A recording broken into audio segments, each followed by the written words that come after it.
कंसचाणूरमर्दनं देवकी परमानन्दं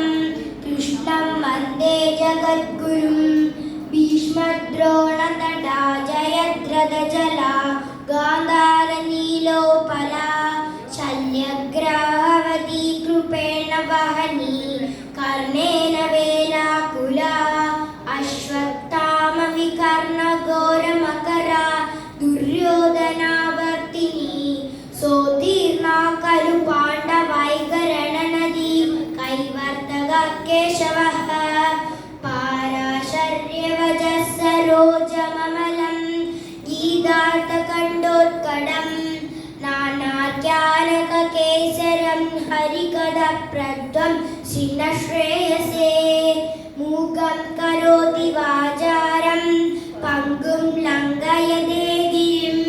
यत्कृपालमहं वन्दे परमानन्दमाधवम् यं ब्रह्मा वरुणेन्द्ररुद्रमरुतस्तुन्वन्ति दिव्यस्तवैः वेदैः साङ्गपदक्रमोपनिषदैः गायन्ति यं सामः ध्यानावस्थिततद्गतेन मनसा पश्यन्ति यं योगिनः यस्यान्तं न विदुः सुरासुरगणा